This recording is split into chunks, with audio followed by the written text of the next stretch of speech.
At ayan po mga ka-crypto, ang ating daily chart time frame dito kay XRP ay nitong mga nakalipas na araw ay bumuo po siya dito ng isang napakalaking bullish candlestick.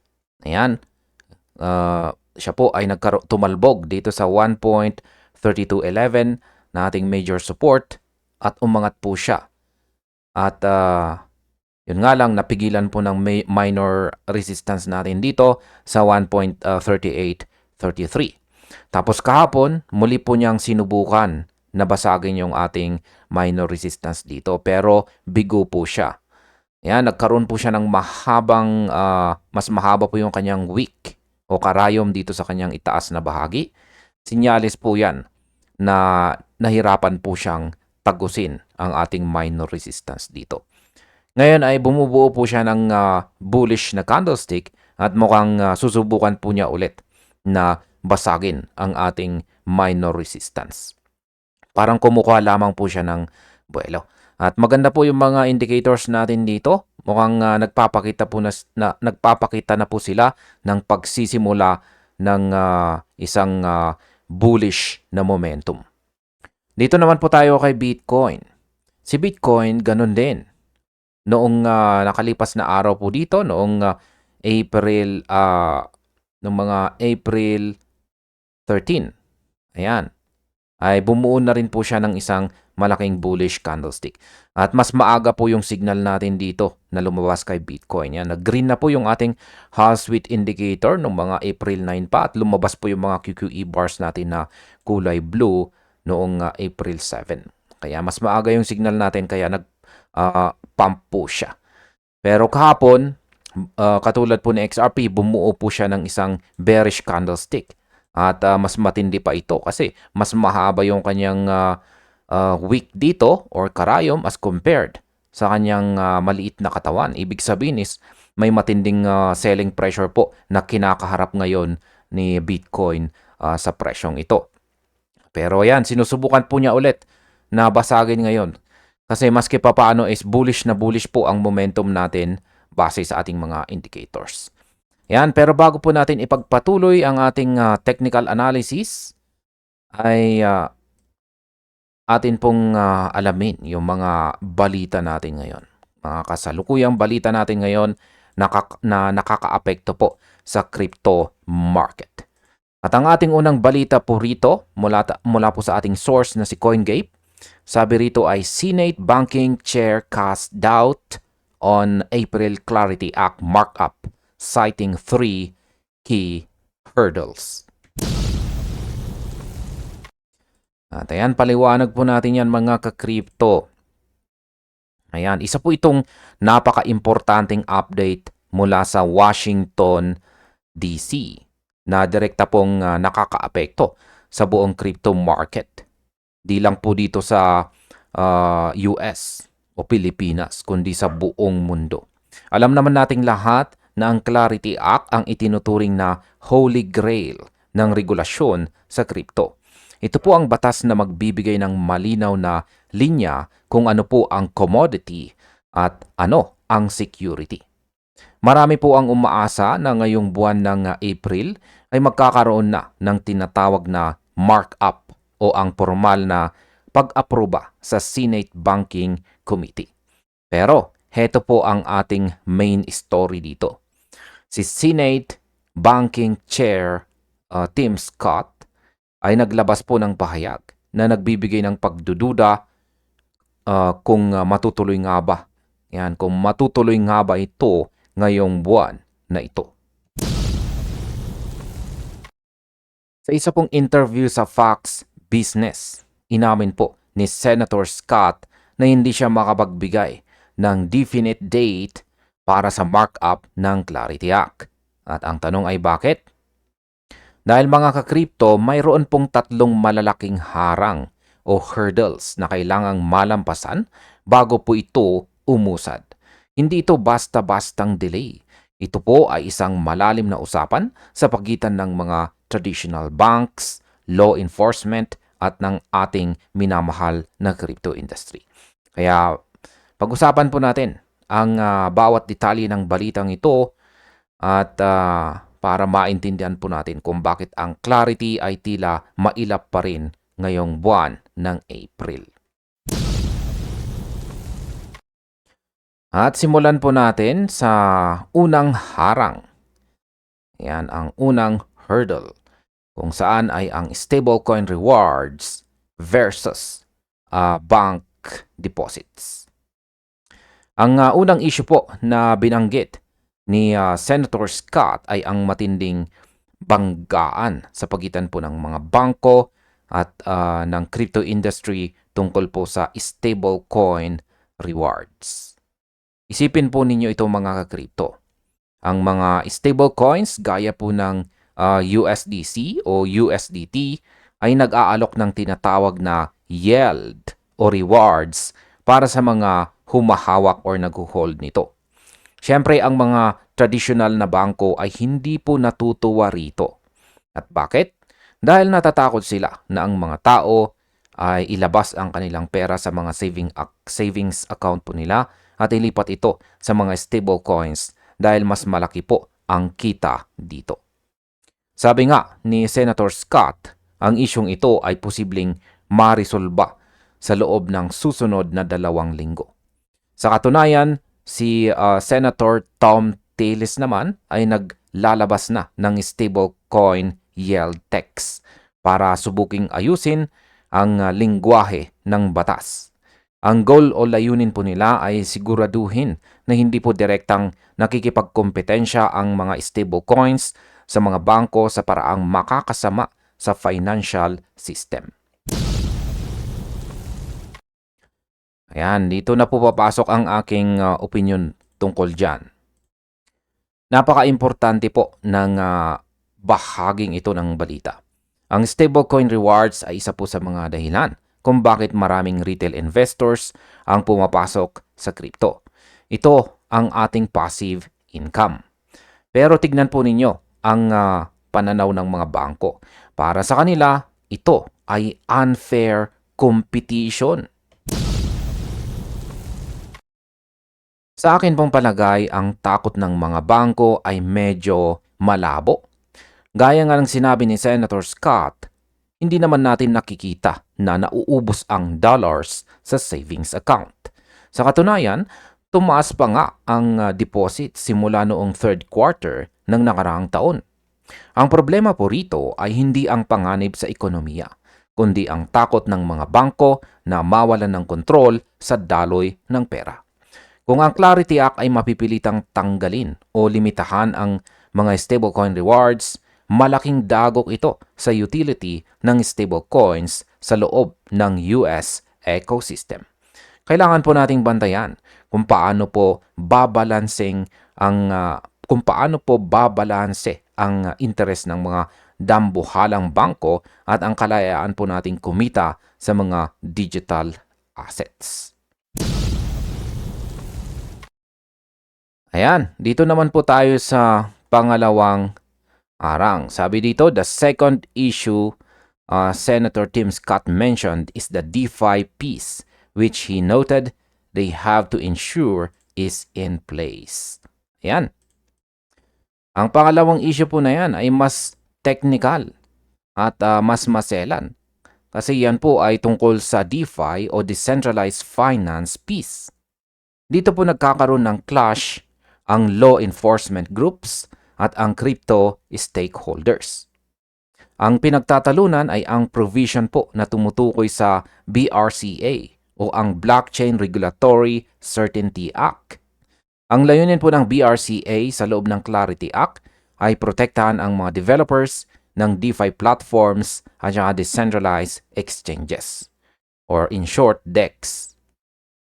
Gusto po ng batas na siguraduhin na ang mga coders o yung mga nagsusulat lang ng software ay hindi maging liable o managot sa anumang illegal na activity na gagawin ng mga users sa kanilang protocol. Pero, heto po ang plot twist.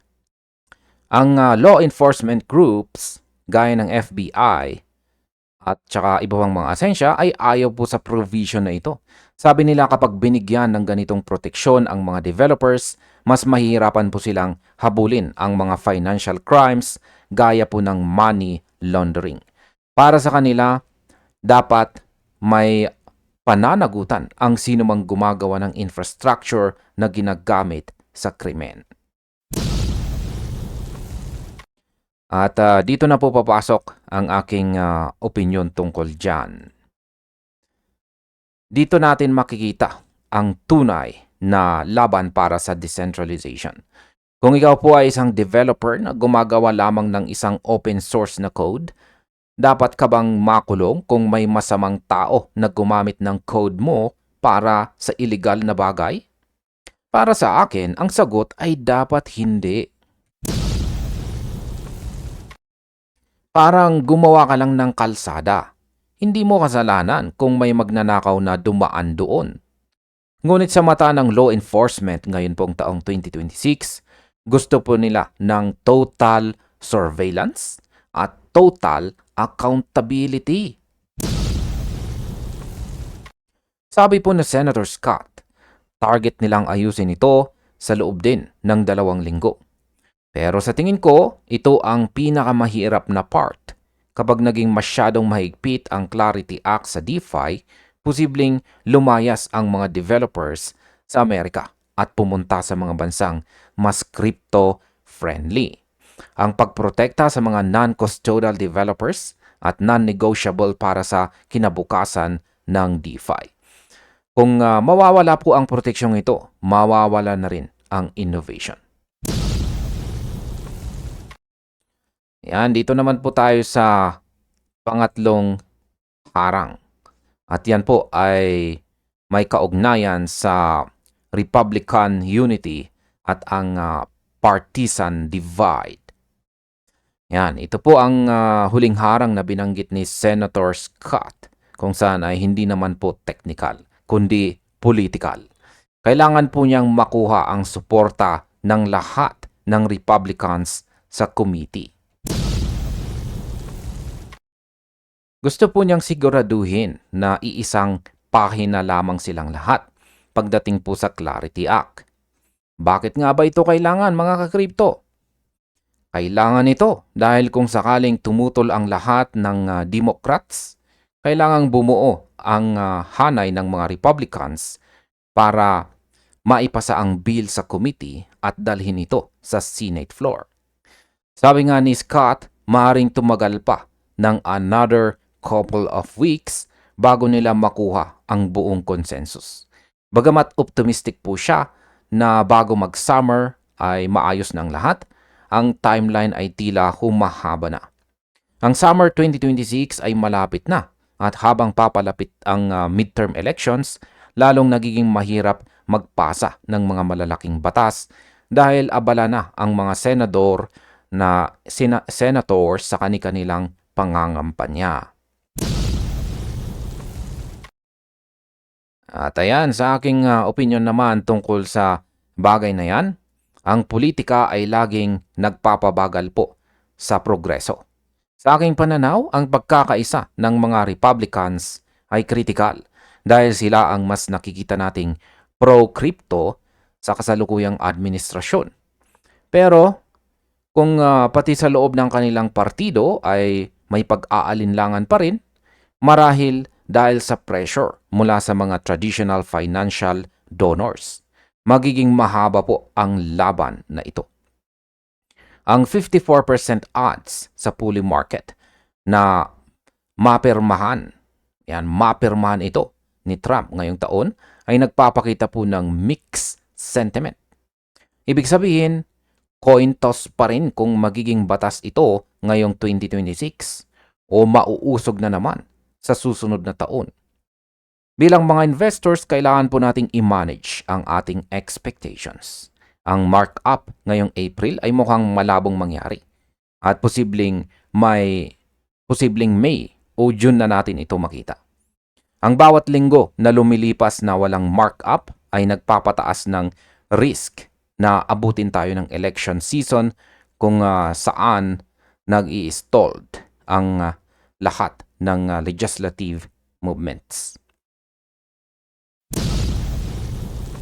Ngayon ay pag-usapan naman po natin ang banking fears at ang pagtaas ng savings. Isa pong magandang punto na binanggit ni Senator Scott ay ang depensa po niya para sa crypto industry. Taasan po niyang sinabi na ang mga bangko ay simpleng natatakot lamang sa competition. Sabi niya ang kanilang judgment ay clouded o malabo dahil po sa takot na ito. Ito ay matapos po ang ulat mula sa White House na nagsabing ang stablecoin yields ay hindi naman talaga banta sa bank lending at saka deposits. Sa katunayan, binigyan din ni Scott na tumaas pa nga ang perang inilalagay ng mga Amerikano sa kanilang savings account simula noong huling bahagi ng nakaraang taon. Ibig sabihin, hindi po leakage ang nangyayari, kundi expansion. Ang mga tao ay nagsisave pa rin sa bangko habang gumagamit din ng stablecoins para sa ibang financial activities. Kaya sa aking opinion ay dito po talaga ako believe kay Senator Scott. Alam niya kung saan nanggagaling ang resistance ng mga bangko.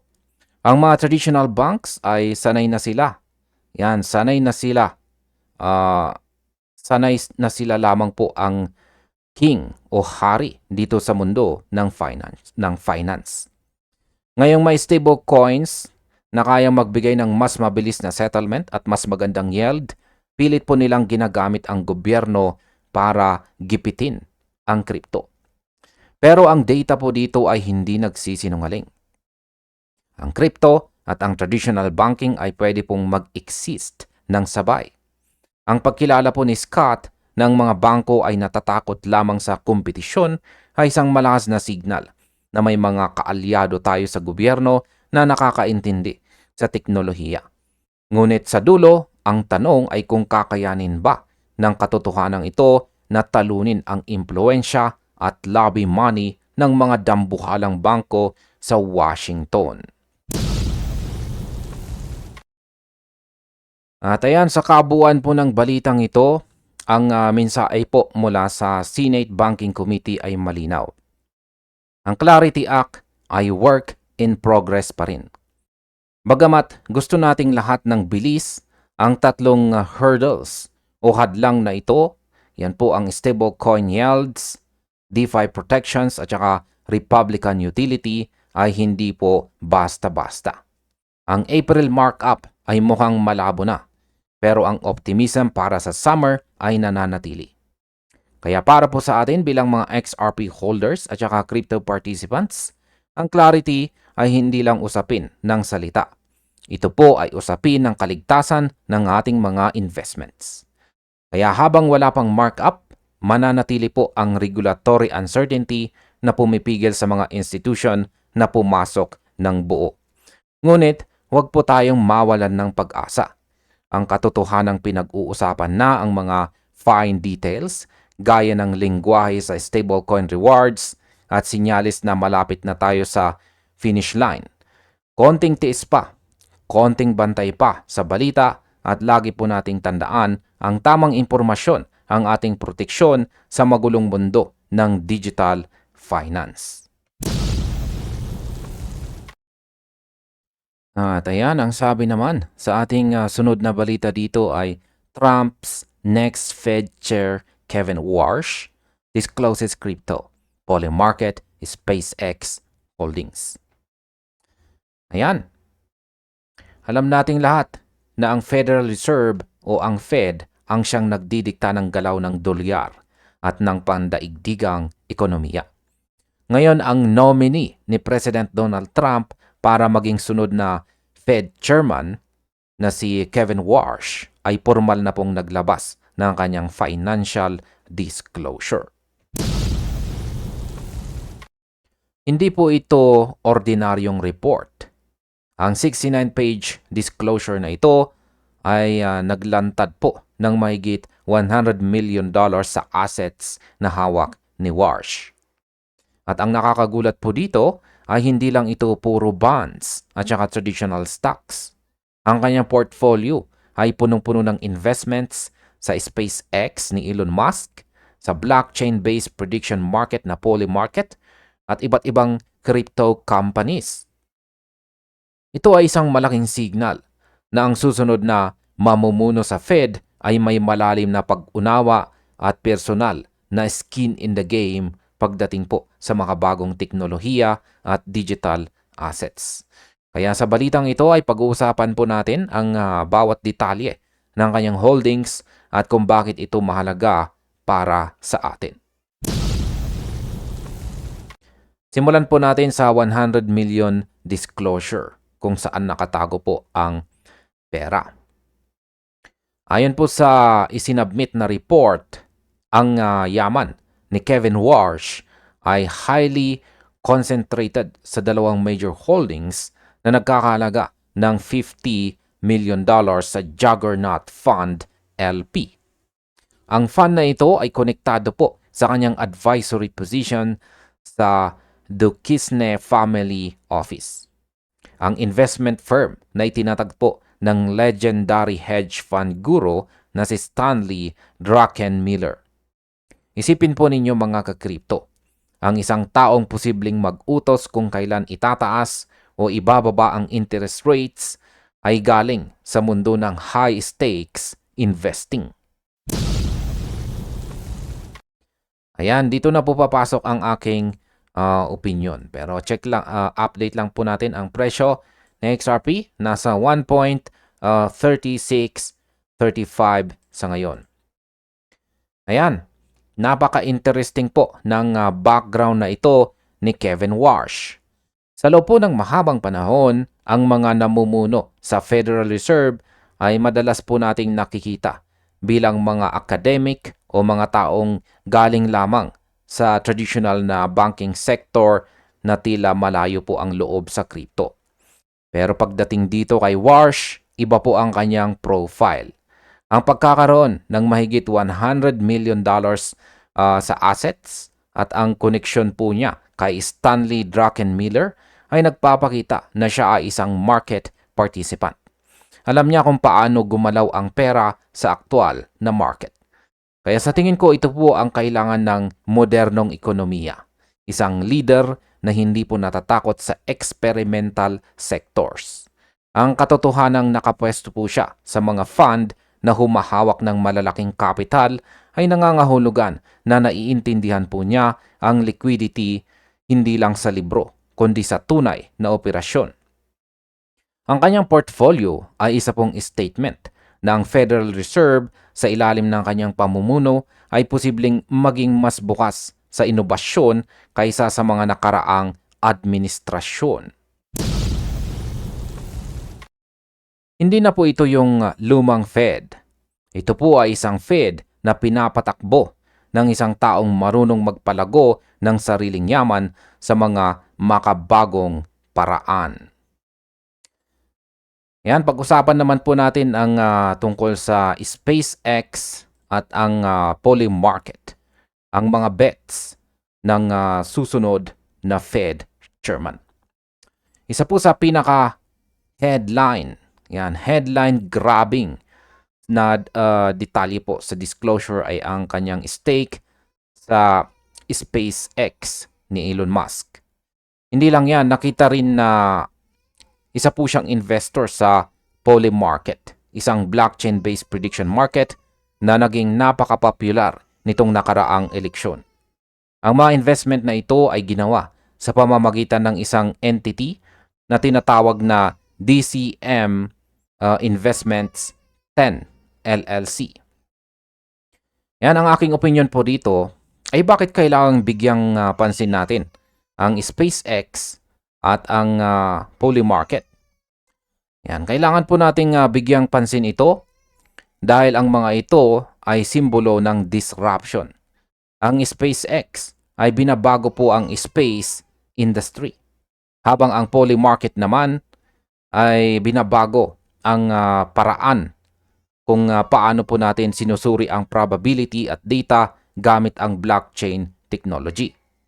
Kapag ang isang Fed chair nominee ay may investment sa polling market, ibig sabihin ay naniniwala po siya sa wisdom of the crowds at sa decentralized data. Para po sa akin ay napakalaking green flag nito para sa crypto industry. Ang polling market ay tumatakbo po or nag-ooperate sa blockchain. Kung ang susunod na pinakamakapangyarihang tao sa finance ay komportable na maglagay ng sarili po niyang pera sa mga digital platforms na ito, asahin natin na ang mga regulasyon sa hinaharap ay posibleng maging mas tech-friendly. Hindi niya itinuturing na scam o bubble ang mga bagay na siya mismo ay investor. Ang presensya ng SpaceX sa kanyang portfolio ay nagpapakita rin na naniniwala siya sa long-term, visionary projects. Ito po ay isang leader na nakatingin sa kinabukasan, hindi lamang po sa susunod na quarter. Pag-usapan naman po natin ang tungkol sa AI at saka biotechnology. Ito po ang modernong facet ng portfolio. Hindi lamang po sa crypto at space ang hilig ni Warsh. Ang kanyang disclosure ay nagpapakita rin ng matinding exposure sa artificial intelligence at saka life sciences. Kasama sa kanyang holdings ang Recraft. Isa po itong AI art platform. Nandyan rin ang Vault na isang AI-based security company at ang 11X, isang autonomous workforce solution. Mayroon din siyang investments sa biotech companies na gumagawa ng mga medical advances gaya po ng herpes vaccine at saka reversible male contraceptive. Sa aking opinyon, ang pagiging well-diversified ni Wars sa AI at saka biotech ay nagpapakita na ang kanyang investment thesis ay nakabase po sa human progress. Hindi lang siya naghahabol ng mabilis na kita, tila pinipili niya ang mga kumpanya na may potensyal na baguhin ang takbo ng buhay ng tao. Bilang susunod na Fed Chair, ang ganitong mindset ay napaka-importante. Ang AI ay isa po sa mga pinakamalaking drivers ng productivity sa ngayon. At ang pagkakaroon ng leader na nakakaintindi rito ay makakatulong upang maiwasan ang mga maling pulisiya na pwede pong makasakal sa pag-unlad ng teknolohiya. Nakikita po natin dito ang isang renaissance man ng finance. Mula po sa robotic coffee services gaya ng CafeX hanggang sa protein engineering gamit po ang AI, sakop ni Warsh ang kabuuan ng modern innovation. Ang kanyang portfolio ay parang isang tech index fund. Kaya sa tingin ko, ang pagiging pamilyar po niya sa mga emerging sectors na ito ay magbibigay ng Federal Reserve. Magbibigay po sa Federal Reserve ng kakayahan na mag-adjust ng mas mabilis sa mga pagbabagong hatid ng AI sa ating labor market. Alam niya kung ano ang mga kumpanyang papalitan ang mga trabaho at kung ano ang kumpanyang lilikha ng mga bagong oportunidad. Pag-usapan naman po natin ang tungkol sa crypto at fintech exposure. Dito na tayo sa bahaging pinaka-interesting para sa atin. Ang kanyang direktang investments sa crypto at saka fintechs. Inihayag po sa report na si Warsh ay may stake sa Tenderly. Isa po itong Ethereum development platform. Nandyan rin ang Stashfin. Isa po itong crypto loan platform. At ang Lemon Cash na isa namang crypto app para sa mga retail users. Mayroon din siyang investment sa Delphi AI na gumagawa ng mga digital replicas o AI clones ng kaalaman ng mga tao. Ang investment po ni Warsh sa Tenderly ay napaka-critical. Ang Tenderly ay hindi lang basta barya. Ito ay infrastructure para sa Ethereum developers.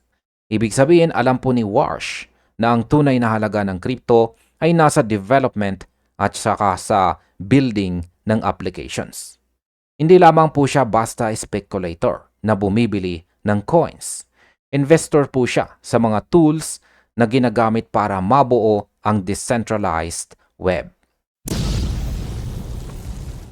Ang Lemon Cash naman ay sikat po sa South America para sa retail crypto adoption. Ang pagkakaroon po niya ng stake dito ay nagpapakita na naniniwala po siya sa financial inclusion gamit ang crypto. Bilang Fed Chair, ang kanyang desisyon ay makakaapekto sa kung paano po tatanggapin ng mga bangko ang digital assets. Sa tingin ko, napakalinaw na ang susunod na mamumuno sa Fed ay isang crypto ally. Yan. Hindi po niya kailangang mag-promote ng Bitcoin araw-araw. Ang kanyang portfolio na mismo ang nagsasalita para sa kanya. Ang investment po niya sa Delphi AI ay nagpapakita rin na handa po siyang yakapin ang digital entity at ang pagsasanib ng AI at human knowledge. Ito po ay isang napaka-abante at futuristic na pananaw para sa isang taong hahawak ng traditional central bank. Sa aking opinyon, ang pinakapangunahing take-away ko po rito ay ang modernization ng Federal Reserve. Sa loob ng maraming dekada, ang Fed ay tila isang lumang institution na laging huli sa balita. Pero sa pagdating ng isang taong may investments sa SpaceX, Polymarket at saka AI Workforce Solutions, asahan po natin ang isang Fed na fast, agile at saka tech-driven. Kaya masasabi ko pong ang market ay magkakaroon po ng mas mataas na kumpiyansa dahil alam ng mga investors na ang susunod na Fed chairman ay isa po sa kanila. Hindi po siya isang bureaucrat na walang alam sa panganib ng pag-invest. Alam niya ang pakiramdam ng maglagay ng kapital sa isang experimental biotech firm o sa isang crypto platform. Ang kanyang 69-page disclosure ay hindi lamang po listahan ng ari-arian. Ito ay isang resume of innovation. Kung siya po ay ma-confirm bilang Fed chairman, ito ang posibleng simula ng golden age ng fintech at crypto regulations sa Amerika. Ang kanyang portfolio ay patunay na ang finance at technology ay iisa na sa kanyang paningin. Sa kabuuan po ng balitang ito, ang pagbubunyag ng yaman at investments ni Kevin Warsh ay isa pong game changer. Ang SpaceX, Polymarket at ang mahabang listahan ng crypto at saka AI companies ay nagpapakita na ang Federal Reserve ay papasok na po sa isang bagong kabanata. Hindi na ito usapin lamang ng inflation at saka employment. Ito ay usapin na rin ng kung paano po mananatiling competitive ang Amerika sa harap ng mabilis na pag-unlad ng technology.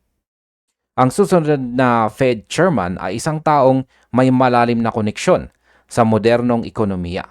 Mula po sa Ethereum development hanggang sa protein engineering, ang kanyang pananaw ay malawak at futuristic. Kaya manatili po tayong alerto sa mga susunod na confirmation hearings dahil dito natin mas lalong maririnig ang kanyang mga plano. Ang kinabukasan po ng dolyar at ng kripto ay posibleng nasa kamay na ng isang taong parehong naniniwala sa kanila.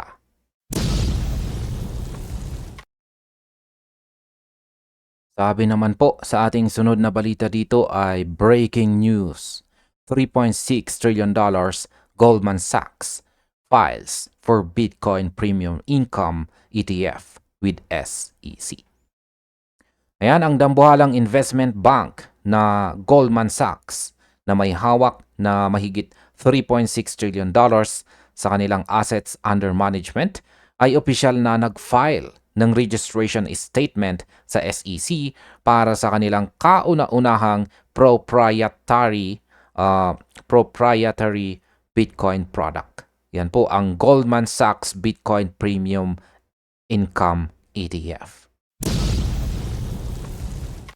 Ito po ay isang major milestone dahil sa loob ng mahabang panahon, ang Goldman Sachs ay nananatiling maingat o on the sidelines pagdating sa paggawa ng sarili po nilang crypto products. Pero ngayon, malinaw na po ang mensahe. Hindi na nila kayang baliwalain ang demand ng kanilang mga bilyonaryong kliyente. Kaya sa balitang ito ay pag-uusapan po natin ang bawat detalye ng filing na ito, kung bakit ito kakaiba sa mga karaniwang Bitcoin ETF na nakikita natin, at kung paano ito makakaapekto sa market, lalo na't si Bitcoin ay kakarating lang sa presyong check natin 74,706.84. Ayan po ang kanyang kasalukuyang presyo ngayon, at mukhang gusto po niyang ipagpatuloy ang kanyang pag-angat sa presyo despite sa naranasan po niyang rejection kahapon. Ayan, balikan po natin ang ating balita dito. Ayan, simulan po natin sa ano nga ba ang Bitcoin Premium Income ETF na yan. Kaya unawain po muna natin ang structure ng fund na ito, dahil hindi ito ang typical na spot Bitcoin ETF na gaya ng kay BlackRock o Fidelity. Ayon po sa SEC filing, ang fund ni Goldman Sachs ay hindi direktang bibili ng Bitcoin. Sa halip, mag-i-invest po sila nang hindi po bababa sa 80% ng kanilang net assets sa mga investments na nagbibigay po ng Bitcoin exposure. Kasama rito ang mga shares ng existing spot Bitcoin ETF, options sa spot BTC ETF, at options sa Bitcoin ETF indices.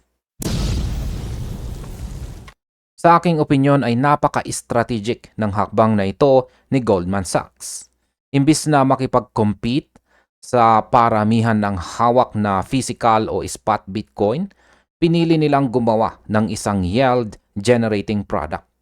Ang layunin nila rito ay hindi lang ang pag-angat ng presyo ni Bitcoin, kundi ang makalikha ng income para sa kanilang mga investors. Sa madaling salita, gusto po nilang bigyan ang kanilang mga kliyente ng paraan para kumita kay Bitcoin habang tumatanggap ng monthly dividends o premium payments. Sa tingin ko, target po ni Goldman Sachs ang mga conservative institutional investors.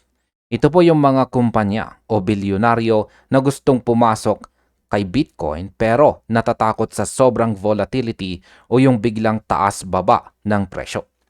Sa pamamagitan po ng structure na ito, binibigyan sila ng Goldman Sachs ng safety net. Ang strategy na ito ay nagpapakita na si Bitcoin ay hindi na lang tinitignan bilang isang speculative asset, kundi isa na itong income-producing asset sa mata ng pinakamalalaking bangko sa mundo. Pag-usapan naman po natin ang strategy ng call options at saka Cayman subsidiary. Ayan, paano nga ba kikita ang fund na ito? Gagamit po ang Goldman Sachs ng tinatawag na covered call strategy.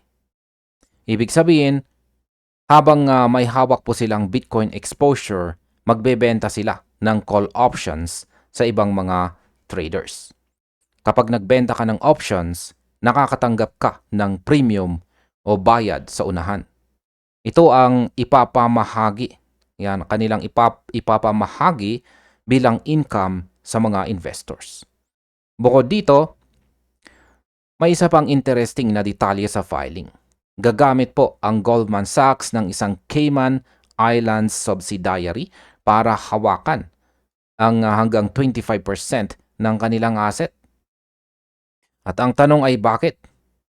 Ito po ay para makalusot sa mga regulatory limitations ng Investment Company Act of 1940 pagdating po sa paghawak ng commodities.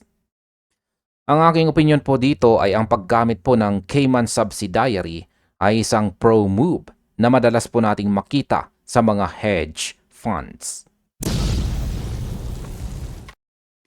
Pinapakita nito na seryoso po ang Goldman Sachs na i-maximize ang kanilang gains habang sumusunod po sa batas ng Amerika.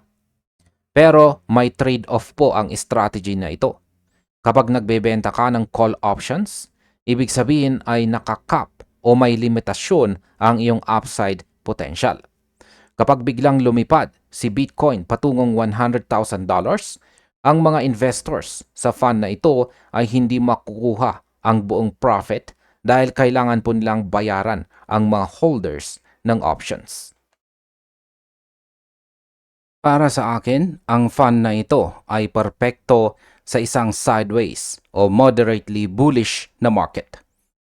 Sa mga panahong hindi po masyadong gumagalaw si Bitcoin, ang mga investors ni Goldman Sachs ang magiging panalo dahil po sa premium income. Pero sa isang parabolic bull run, baka mas mainam pa rin ang humawak ng direct spot Bitcoin. Gayunpaman, ang mahalagang punto po rito ay ang pagkakaroon ng opsyon. Binibigyan po ng Goldman Sachs ng institutional grade na tool ang market para pagkakitaan si Bitcoin sa iba't ibang paraan. Pag-usapan naman po natin ang tungkol sa kompetisyon. Ang Goldman Sachs laban sa BlackRock, laban sa Morgan Stanley. Ayan, hindi lamang po iisa ang Goldman Sachs sa karirang ito. Ang BlackRock, ang pinakamalaking asset manager sa mundo, ay nag-file na rin ng kanilang sariling Bitcoin Premium ETF. Bukod pa riyan, ang Morgan Stanley ay nauna na sa kanila noong nakaraang linggo nang ilunsad po nila ang kanilang sariling Bitcoin Fund. Ang Goldman Sachs ang naging pangalawang major bank na opisyal na pumasok po sa ETF race na ito.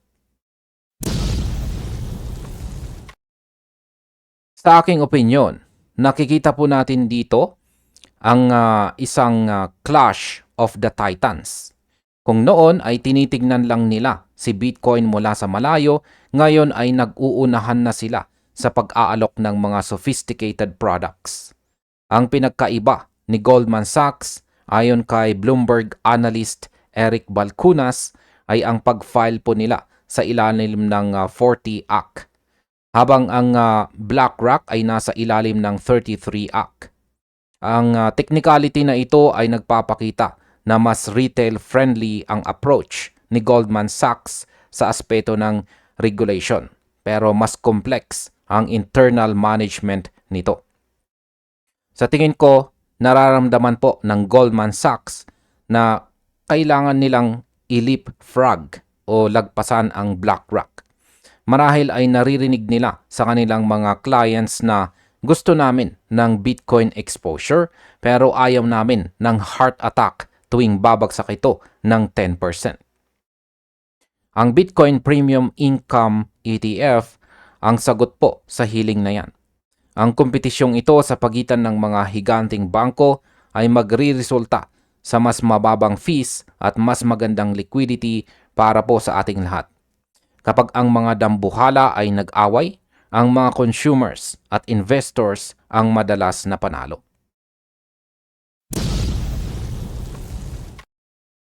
Pag-usapan naman po natin ang timing ng filing. Ang filing na ito ay pumasok po sa gitna ng pag-rebound ng presyo ni Bitcoin. Yan. Hindi po natin pagmasdan ang presyo ni Bitcoin dito. Ayan, nitong nakalipas na araw, si Bitcoin po ay umabot sa $76,000 matapos po ang kanyang intraday low na $74,000. Ang bullish sentiment ay bumabalik na sa market. Yan, kitang-kita po natin.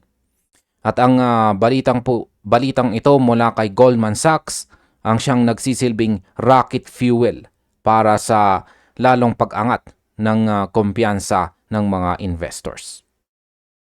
Sa aking opinyon ay walang coincidence po sa Wall Street. Ang timing ng Goldman Sachs ay perpekto. Nag-file sila habang si Bitcoin ay nagpapakita ng lakas. Alam nila na kapag ang presyo ay nasa all-time high territory o malapit na rito, dito pinaka-agresibo ang mga investors na pumasok. Ang pagpasok po ng $3.6 trillion firm sa gitna ng isang price rally ay isang napakalakas na validation signal. Ang aking personal na pananaw sa balitang ito ay ganito. Ang shock na naramdaman ng mga analyst gaya po ni Eric Balchunas ay patunay na mabilis na nagbabago po ang pananaw ng mga traditional banks. Dati, akala natin ay uupo lamang sa tabi ang JP Morgan at saka Goldman Sachs habang pinapanood ang BlackRock. Pero hindi po nila hahayaan na makuha ng BlackRock ang lahat ng management fees. Si Bitcoin ay naging isang must-have sa portfolio ng bawat asset manager. Ang rebound patungong $76,000 ay simula pa lang. At sa oras na ma-approve ang fund na ito, posibleng sa katapusan po ng June, asahan natin ang mas malaki pang pagpasok ng kapital sa ecosystem ng crypto. Ngayon ay bakit nga ba ito shock or nakakagulat para sa mga analyst? Marami pong mga analyst ang hindi nakikita na darating ito. Ang expectation ay mananatili ang Goldman Sachs sa brokerage at saka custody lamang. Pero ang paggawa po ng sariling branded ETF ay nangangahulugang sila na ang manufacturer ng produkto. Ibig sabihin, kontrolado nila ang buong proseso at sila ang kukuha ng active management fees. Sa aking opinyon, ang pagbabagong ito mula sa pagiging broker patungo sa pagiging issuer ay isang paradigm shift para sa Goldman Sachs. Pinatutunayan nito na ang crypto ay hindi na isang sideshow. Ito na ang main event. Kaya para sa akin, ang shock factor na ito ay positibo para sa atin. Ibig sabihin kahit ang pinaka-conservative na utak sa Wall Street ay napilitan ng yakapin ang digital assets. Sinasabi po ni Balchunas na baka nakakita po si Goldman Sachs ng pagkakataon na talunin ang BlackRock sa pamamagitan ng yield enhancement. Sa madaling salita, mas sexy sa mga investors ang produktong may monthly income kaysa sa produktong nakatambay lang ang pera. Kaya masasabi kong ito ang simula ng financialization of Bitcoin sa pinakamataas na level. Makakakita pa tayo ng mas maraming structured products gaya po ng Bitcoin Link Insurance, Bitcoin Retirement Funds at iba pa dahil binuksan na ni Goldman Sachs ang pinto para rito. Sa kabuuan ng balitang ito, ang hakbang po ng Goldman Sachs na mag-file para sa isang Bitcoin Premium Income ETF ay hindi lang isang simpleng balita. Ito po ay isang validation ng Bitcoin bilang isang lehitimong financial instrument sa buong mundo. Sa pagpasok po ng isang $3.6 trillion giant, ang usapin ay hindi na kung magtatagumpay ba si Bitcoin, kundi kung paano ito gagamitin ng mga bangko para lalong pagyamanin ang kanilang mga kliyente. Asahan po natin ang mga susunod na update sa darating ng mga buwan habang hinihintay po natin ang desisyon ng SEC. Pero sa ngayon, si Bitcoin po ay mananatiling volatile pero sa tulong ng mga produkto ni Goldman Sachs, mas maraming pinto ang mabubuksan para sa mga investors na nagnanais ng kita at seguridad sa gitna ng crypto revolution ngayon pong taong 2026. Kaya manatili po tayong alerto, manatiling informed at lagi po nating tandaan na dito sa mundo ng finance, ang mga higante ay nagsisimula na ring gumalaw.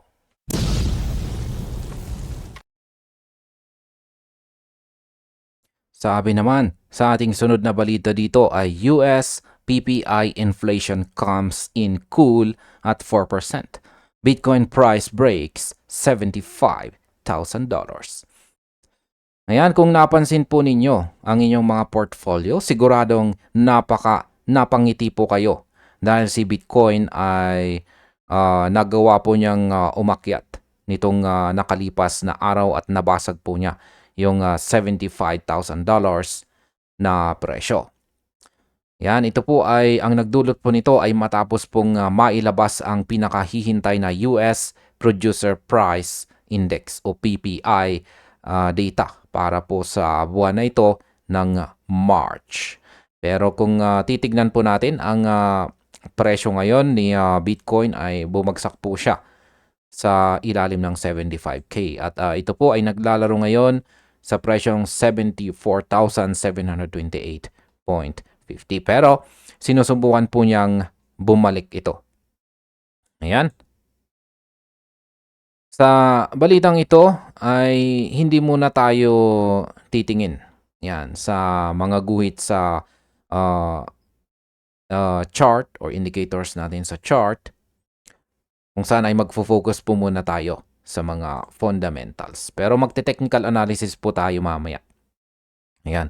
Lalagay po natin sa bandang huli ng video na ito ang ating technical analysis kay Bitcoin at saka XRP.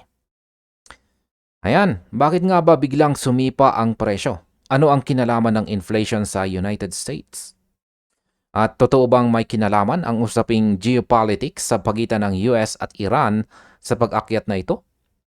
Kaya aalamin po natin ang bawat detalye ng balitang ito para maintindihan po natin kung bakit ang April na ito ay nagiging green month para sa ating lahat. Ayan, simulan po natin sa US PPI data. Ayan, bakit mas mababa sa inaasahan? Ayan, ano nga ba itong PPI na ito para sa mga baguhan? Ang Producer Price Index ay sukatan po ito ng inflation mula sa pananaw ng mga manufacturers at saka producers. Nitong nakalipas lamang na oras o kagabi, inannounce po ng Bureau of Labor Statistics na ang PPI mula po sa March 2026 ay pumatak sa 4% year over year. Ngayon ay bakit ito naging cool o magandang balita? Yan, naging magandang balita ito dahil ang consensus estimate o ang inaasahan ng mga eksperto ay 4.7%. Ibig sabihin, mas mabagal ang pagtaas ng presyo sa level ng produksyon kaysa sa kinatatakutan ng market. Bagamat mas mataas ito kumpara sa 3.6% noong February, ang pagiging lower than expected nito ay isang malakas na bullish signal. Kapag ang inflation ay hindi kasing lala ng inaasahan, nagkakaroon po ng kumpiyansa ang mga investors na bumili ng mga risk assets gaya ni Bitcoin. Kaya ang opinion ko po rito ay sa mundo ng finance, ang expectation ay mas mahalaga kaysa sa actual number. Kung ang lahat ay naghahanda para sa 4.7% na inflation pero 4% lamang ang lumalabas, ang market ay magre-react ng positibo dahil para itong relief rally. Ang 4% na ito ang pinakamataas na pag-angat sa loob ng 3 taon. Pero dahil beaten ang estimates, yan, or natalo ang estimates, hindi ito tiningnan ng mga traders bilang negatibo. Sa tingin ko, ito ang nagbigay ng green light sa mga whales para itulak si Bitcoin lampas sa $75,000. Ang realidad po ay simple. Kapag hindi po masyadong mainit ang inflation, hindi kailangang maging masyadong aggressive ang gobyerno sa pag-ipit sa pera. Pag-usapan naman po natin kung bakit mahalaga ang inflation data sa crypto. Yan, bakit ba tayo nakatitig sa data ng Amerika? Kapag mababa po kasi ang inflation, Ang Federal Reserve o ang Central Bank ng US ay karaniwang nagiging dovish.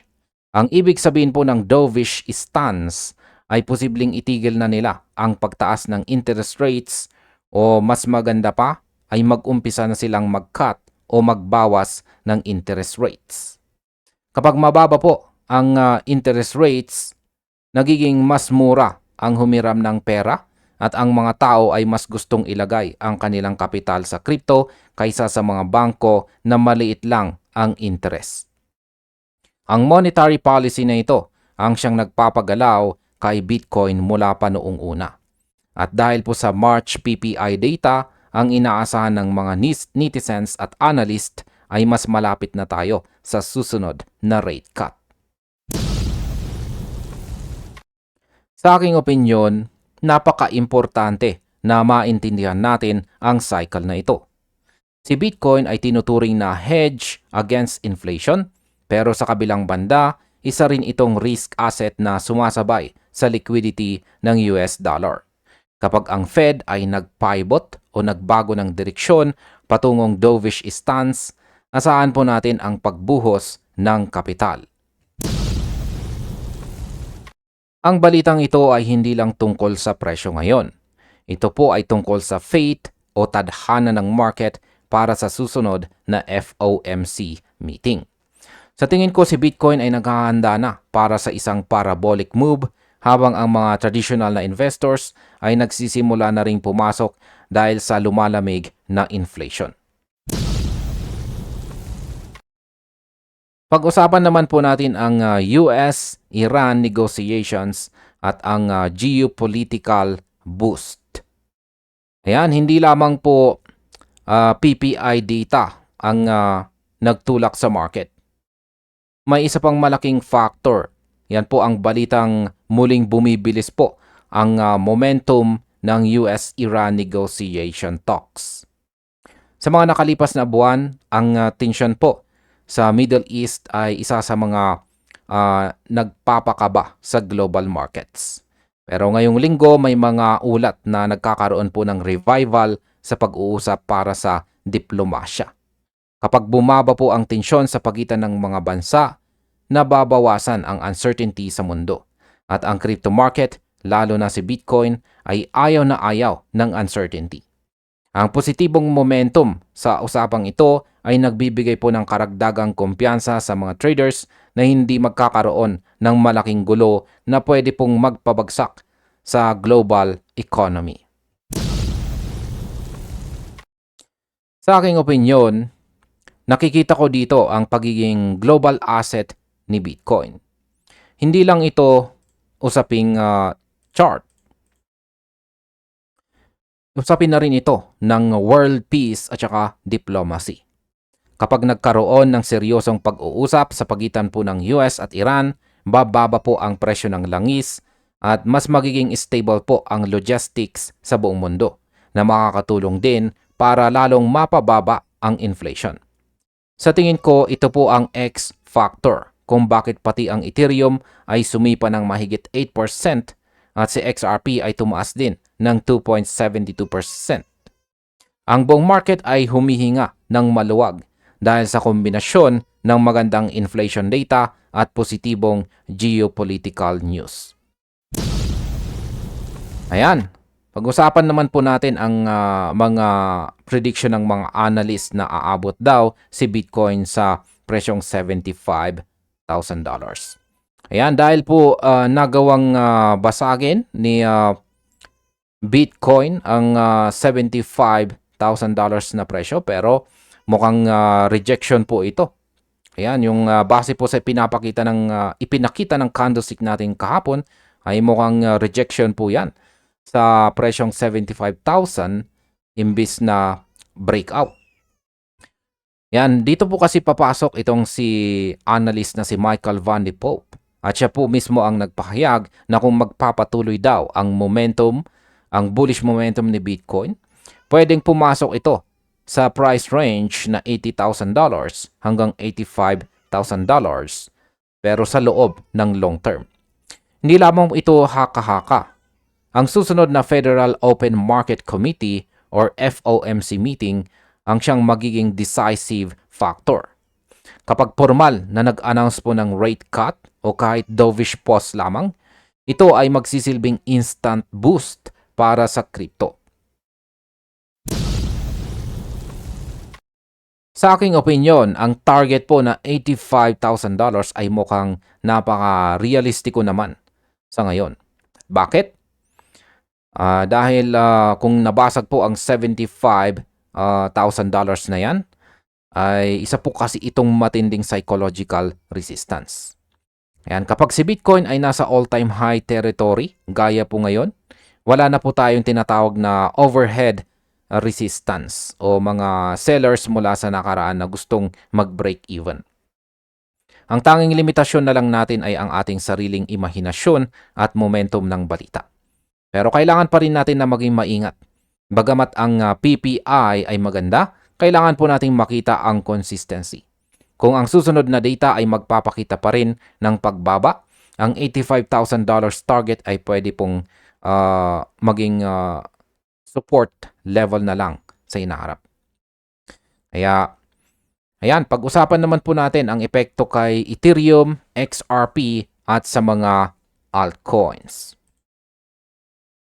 Yan, hindi po pwedeng mawala sa usapan ang ating mga paboritong altcoins. Habang si Bitcoin po ang bida, si Ethereum ay hindi po nagpahuli sa pag-akyat. Nakaranas po siya ng 8%. Pati si XRP ay nakisawsaw sa rally na may 2.72% na upside. Ito po ang tinatawag nating altcoin rub-off. Kapag kumikita po ang mga tao kay Bitcoin, nililipat nila ang kanilang profits kay Ethereum at saka iba pang mga coins para mas mapalaki pa ang kanilang gains. Ang revival naman ng US-Iran talks at ang PPI reports ay nagbigay po ng risk-on appetite sa mga investors. Ibig sabihin, mas matapang na silang pumapasok sa mga altcoins na dati ay kinatatakutan. Yan, kinatatakutan nilang hawakan dahil sa volatility. Sa aking opinion, masaya akong makita na sumasabay sina XRP at Ethereum. Kadalasan kasi kapag humaharurot itong si Bitcoin, naiiwan ang mga altcoins. Pero ang 8% na talon ni Ethereum ay nagpapakita na may institutional demand din para sa smart contract platforms. Para sa mga XRP holders, ang 2.72% ay simula pa lamang. Ang mahalaga po rito ay ang sentiment shift. Kapag naging dovish ang Fed, ang lahat ng barya sa ating portfolio ay makikinabang. Kaya masasabi ko po rito ay huwag po nating tingnan si Bitcoin. Tingnan natin ang kabuuan ng ecosystem dahil ang rising tide ay nag-aangat sa lahat ng barko. Sa kabuuan po ng balitang ito, ang mensahe po ng March PPI data dito ay malinaw. Ang inflation po sa Amerika ay lumalamig na at ito ang kailangang makita ng Federal Reserve para simulan ang kanilang dovish policy.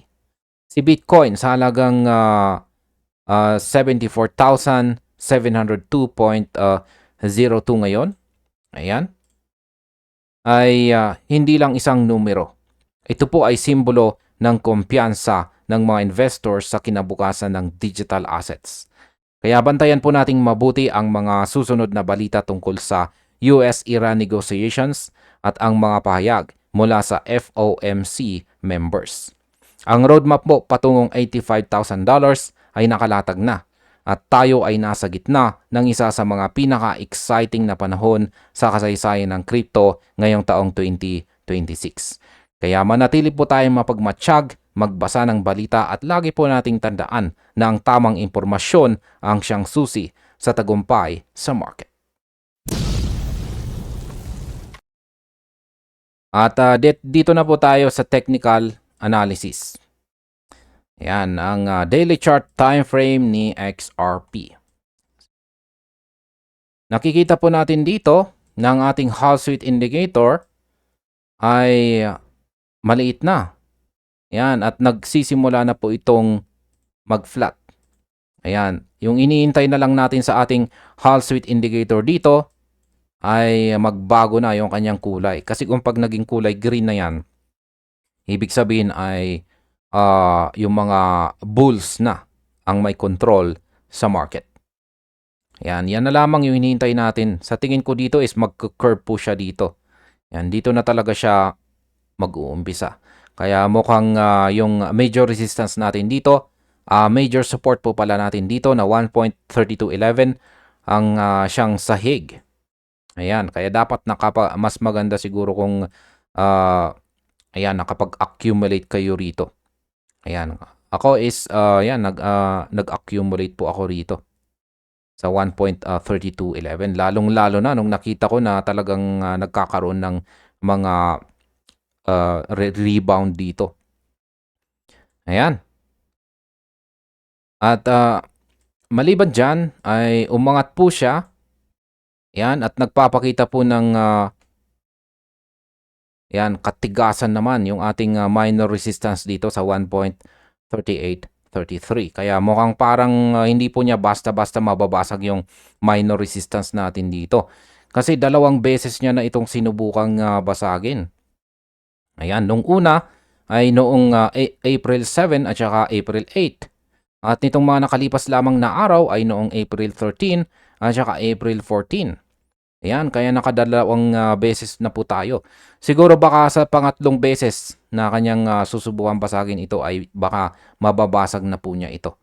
Ang sunod po nating target, yan, wag po nating kakalimutan na mag-take ng partial profit para naman na tayo ay at least may maitago po tayong kita or gain kung sakali man na bumagsak. Ayan, sa hindi inaasahan ang market. Ayan, ang ating sunod na target ay ang 1.4371 na isa pong minor resistance. Yan, yung mas mataas na target po natin dito is 1.5672 pero ang focus po muna natin ngayon ay ang 1.4371. Ayan, yan muna kasi ito muna yung mga hadlang, kasalukuyang hadlang. Bago natin tingnan yung mas mataas na target, ay tingnan po muna natin yung mga kasalukuyang hadlang natin. Yan, ang maganda po rito is lumabas na yung mga kulay blue na QQE bar natin dito sa ibaba. Ayan, nakakadalawa na tayo ngayon. At kung nagpatuloy po ang paglaki ng mga sukat na ito, ibig pong sabihin is mas tumataas yung tsansa na mabasag yung minor resistance natin dito at magpapatuloy tayo sa pag-angat sa presyo. Ayan. Ngayon ay tignan naman po natin itong si Bitcoin. Si Bitcoin ay mas matagal na po, mas nauna po siyang magbigay ng bullish signal. Yan, yung ating Hazard indicator ay nag-flat na po dito nung mga April 8 pa. Yan, nag-flat na siya at naging green na. Yan na po yung unang signal natin. At mas matindi pa ang ating QQE mod indicator dito. Lumabas na po yung mga kulay blue na QQE bars natin noong April 7. At kitang-kita natin na lumalaki yung mga sukat nito. Ayan, at umabot ito noong April 11.